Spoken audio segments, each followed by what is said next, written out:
Le diable et ses 3 cheveux d'or. Il y avait une fois une pauvre femme qui avait mis au monde un beau petit garçon. Et comme il était né coiffé, on lui avait prédit qu'il épouserait la fille du roi quand il aurait atteint sa 14e année. Il arriva que, peu après, dans le village, le roi vint à passer sans être reconnu, ni se faire reconnaître. Et comme l'étranger demandait aux gens ce qu'il y avait de nouveau chez eux, on lui répondit « Il y a un enfant qui est né coiffé ces jours derniers, et vous savez que tout réussit à ceux qui naissent avec ce présage de constant bonheur. » On a prédit à celui-là qu'il aurait la fille du roi pour épouse dès l'âge de 14 ans. Le roi, méchant de cœur et fort irrité de cette prédiction qu'il trouvait stupide, s'en alla sur l'heure trouver les parents de cet enfant, leur fit bonne mine, et finalement leur dit « Pauvres gens que vous êtes, laissez-moi votre enfant, que je me charge de l'élever. » Ils se crièrent au départ. Mais comme l'étranger y ajoutait le poids de beaucoup d'or, ils finirent par se dire que leur enfant étant né coiffé, cela ne pouvait que bien tourner pour lui. Et ils consentirent à le confier à l'étranger, qui l'emmena avec lui. Le roi l'avait mis dans une petite boîte qu'il emporta sur son cheval, et il chemina ainsi jusqu'à la première rivière qu'il rencontra, choisit un endroit où l'eau était bien profonde, et y jeta la boîte avec le nouveau-né. Là, se dit-il, j'ai délivré ma fille de ce fiancé malencontreux. Et il continua son chemin. Mais la petite boîte ne sombra pas. Tout au contraire, elle flotta comme un petit bateau, et pas une seule goutte d'eau ne pénétra à l'intérieur. Elle flotta et descendit avec le courant jusqu'à 2 lieues de la capitale du roi, où l'écluse du moulin l'arrêta. Un commis du moulin, qui se trouvait justement là par bonheur, l'aperçut et la dégagea avec une longue perche pour l'amener à lui et la prendre, s'imaginant y trouver quelque trésor inestimable. Et que vit-il quand il ouvrit le petit coffret? Un charmant bambin, tout souriant et plein de vie. Le commis s'empressa d'aller montrer sa trouvaille au meunier, sa patronne et son patron, qui n'avaient pas d'enfant, et qui se réjouirent en disant « C'est Dieu qui nous l'envoie ». Ils adoptèrent l'enfant, le soignèrent avec amour, et l'élevèrent le mieux du monde. Or, il advint un jour que le roi, surpris par un orage, vint se mettre à l'abri dans ce moulin.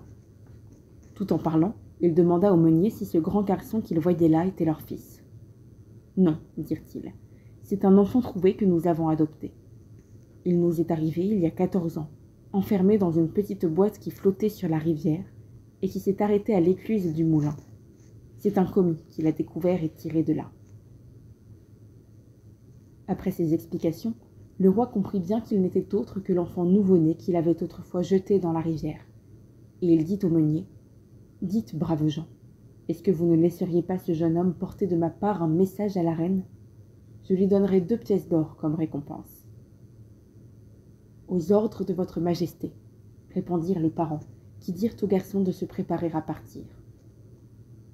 Le roi, sur le champ, écrivit à la reine un court message, dans lequel il disait « Dès que le garçon vous aura remis ce message, il doit être tué au plus vite. Il faut que tout soit terminé avant mon retour. » Son message en main, le garçon se mit en route. Mais voilà qu'il se trompa de chemin et que le soir le surprit dans une grande forêt. Voyant une lumière dans l'obscurité, il s'y dirigea et arriva devant une petite chaumière. Quand il entra, il n'y avait là qu'une vieille femme qui se chauffait devant la cheminée et qui sursauta en le voyant là. « D'où viens-tu, mon garçon, et où vas-tu » lui demanda-t-elle. « Je viens du moulin, » répondit-il, « et je dois remettre un message à la reine. Mais je me suis perdu dans la forêt, et je voudrais bien passer la nuit ici. » « Malheureux jeune homme, c'est un repère de brigands où tu es tombé, » dit la vieille. « S'ils te trouvent ici en rentrant, ils t'ôteront la vie. »« Il arrivera ce qu'il arrivera, » dit le garçon. « Je n'ai pas peur en vérité, et je suis tellement fatigué que je suis incapable de mettre un pied devant l'autre. » Il s'étendit sur un banc et s'endormit aussitôt. Les voleurs, qui arrivèrent peu après, demandèrent en colère qui était ce jeune homme qui dormait sur le banc, et d'où sortait celui-là. « Oh, dit la vieille, c'est un innocent jeune garçon qui s'est perdu dans la forêt, et que j'ai accueilli par miséricorde. Il a une lettre à porter à l'épouse du roi. » Les voleurs s'emparèrent de la lettre et la décachetèrent pour la lire, apprenant ainsi que l'innocent garçon devait perdre la vie aussitôt arrivé. Tout endurci que fut le cœur des bandits, ils s'émurent de pitié pour le malheureux petit gars, et le chef de la bande déchira la lettre à laquelle il en substitua une autre, dans laquelle il spécifiait que le porteur devait être marié dès son arrivée avec la fille du roi, et cela sans retard ni délai. Les rudes hommes laissèrent le garçon dormir tout tranquillement sur son banc jusqu'au matin, lui rendirent sa lettre quand il fut réveillé, et le mirent sur le bon chemin. Quand la reine eut la lettre entre les mains, elle en prit connaissance, et, docile aux ordres qu'elle contenait, fit aussitôt célébrer des noces solennelles qui unirent l'enfant né coiffé avec la princesse, fille unique du roi. Et comme le jeune marié était joli garçon et fort aimable, la princesse se montra ravie de partager sa vie avec lui. Au bout d'un certain temps, le roi regagna son château pour s'apercevoir que la prophétie s'était accomplie et que l'enfant né coiffé avait été marié avec sa fille. « Comment la chose est-elle arrivée ?» demanda le roi. « Les ordres que j'avais donnés dans ma lettre étaient tout différents. » La reine lui montra la lettre en lui disant qu'il n'avait qu'à voir lui-même ce qu'elle contenait. Et le roi, en la lisant, s'aperçut bien qu'elle était d'une autre main que la sienne. Il se tourna vers le jeune garçon pour lui demander comment il se faisait qu'il eût en sa possession une autre lettre que celle qu'il lui avait remise, et comment le changement s'était effectué. « Je ne sais pas du tout comment cela a pu se faire, » répondit le garçon, « à moins que la substitution n'ait eu lieu pendant la nuit, quand je suis resté dans la forêt. »« Cela ne se passera pas comme ça, » dit le roi furieux. « Celui qui veut ma fille doit me rapporter de l'enfer 3 cheveux d'or du diable, arrachés sur sa tête. Et si tu veux garder ton épouse, il te reste à m'apporter ce que j'exige. » En posant cette condition, le roi croyait s'être débarrassé de lui une fois pour toutes. Mais l'enfant du bonheur lui répondit sans se troubler. « Les cheveux d'or, je les apporterai. Je n'ai pas peur du diable. » Il leur fit ses adieux et se mit aussitôt en voyage. Son chemin le mena à une grande cité, à la porte de laquelle la garde l'arrêta et lui demanda quel était son métier et ce qu'il savait faire. « Tout, » répondit l'heureux enfant. « Je sais tout faire. » « Alors, dit la sentinelle, tu peux nous rendre un grand service en nous disant pourquoi la fontaine du marché est sèche à présent. Il n'y coulait que du vin, et il n'y coule même plus d'eau. »« Je vous l'apprendrai, dit-il. Attendez seulement mon retour. » Poursuivant son voyage, il arriva devant une autre ville où la garde devant la porte lui demanda de nouveau quel était son métier et ce qu'il savait faire. « Tout, répondit-il. Je sais tout faire. »« Alors, dit la sentinelle, tu peux nous rendre un grand service en nous disant pourquoi un arbre de notre ville, qui ne donnait que des pommes d'or, n'en donne plus à présent et n'a même plus de feuilles. »« Je vous l'apprendrai, dit-il. Attendez seulement mon retour. » Il poursuivit son voyage et arriva devant un large fleuve qu'il lui fallait franchir. Le passeur le questionna sur son métier et ce qu'il savait faire. « Je sais tout, répondit-il. Alors, tu peux me rendre un grand service en me disant pourquoi je dois toujours aller et revenir d'une rive à l'autre sans que jamais personne ne vienne me relever. »« Je te l'apprendrai, dit-il. Attends seulement que je sois de retour. » Une fois qu'il eut passé de l'autre côté de l'eau, il trouva la porte de l'enfer. À l'intérieur, c'était tout noir et fumeux, et le diable n'était pas chez lui. Il n'y avait là que sa grand-mère, assise dans un vaste et confortable fauteuil. « Que désires-tu » lui demanda-t-elle sans avoir l'air trop méchant. « Je voudrais bien avoir 3 cheveux d'or de la tête du diable, répondit-il, sans quoi je ne pourrais pas garder mon épouse. »« Oh, c'est beaucoup demandé, dit-elle, parce que si le diable te trouve en rentrant, tu n'auras plus à te demander qui tu es. Mais tu me fais pitié, et je vais voir si je ne peux pas t'aider. » Elle le transforma en fourmi, puis lui dit « Grimpe, et cache-toi dans les plis de ma robe. Tu seras en sécurité. »« Oui, c'est parfait, dit-il. Mais c'est que j'aurais besoin de savoir 3 choses encore. Pourquoi une fontaine où coulait le vin est tarie à présent et ne laisse même plus couler une goutte d'eau? Pourquoi un arbre qui donnait des pommes d'or n'a même plus de feuilles? Et pourquoi un certain passeur doit toujours aller et venir sans être jamais relevé par personne? Ce ne sont pas des questions faciles, dit l'aïeul.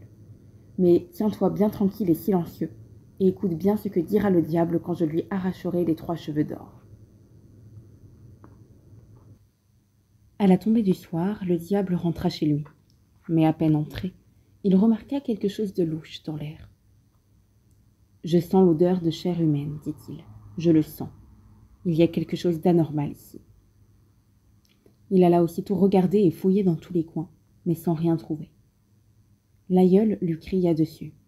« Moi qui viens de tout balayer et mettre en ordre, il faut que tu me retournes tout sans dessus-dessous.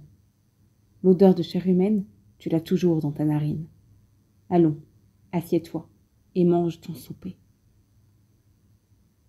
Quand il eut bien mangé et bien bu, le diable se sentit fatigué et s'étendit la tête sur les genoux de la vieille en lui disant de lui chercher les poux dans la tête. Elle lui gratta la tête et il ne tarda guère à s'assoupir, puis à dormir et à ronfler comme une forge. Alors, la vieille lui arracha un cheveu d'or et le posa sur elle. « Aïe !» cria le diable. « Qu'est-ce qui te prend ?»« C'est un mauvais rêve que je faisais, expliqua l'aïeul, et je t'ai empoigné par les cheveux sans m'en rendre compte. »« Ah, et qu'est-ce que tu as rêvé ?» demanda le diable, curieux. « J'ai rêvé que la fontaine d'un marché, où n'avait jamais coulé que du vin, était tarie, et ne laissait même plus couler une seule goutte d'eau. Quelle peut bien en être la cause ?»« Ah, s'il pouvait le savoir, dit le diable. C'est un crapaud qui s'est mis sous une pierre dans la fontaine. S'il le tuait, le vin coulerait à flot de nouveau. » La vieille femme se mit à lui gratter de nouveau la tête jusqu'à ce qu'il fût endormi, ronflant à en faire trembler les vitres. Alors elle lui tira le second cheveu d'or. « Ouille !» cria le diable en colère. « Qu'est-ce que tu fais ?»« Ne te fâche pas, dit la vieille, je rêvais. »« Et qu'est-ce que tu rêvais encore ?» demanda le diable curieux. « J'ai rêvé d'un arbre dans la capitale d'un royaume qui ne donnait que des pommes d'or jusque-là et qui n'a même plus une feuille à présent. Je me demande quelle peut bien en être la cause. »« S'il pouvait le savoir, dit le diable. C'est un mulot qui ronge la racine. S'il le tuait, l'arbre donnerait de nouveau des pommes d'or. Mais s'il ronge encore quelque temps, l'arbre mourra tout à fait. Mais laisse-moi un peu tranquille avec tes rêves, car si jamais tu me troubles encore dans mon sommeil, c'est une fameuse gifle qui te chauffera les oreilles. » L'aïeul lui parla pour le radoucir et lui gratta la tête pour le rendormir, attendant qu'il ronflât de nouveau puissamment pour lui arracher le 3e cheveu. Le diable sauta en l'air, hurlant furieusement et voulant lui faire un mauvais parti.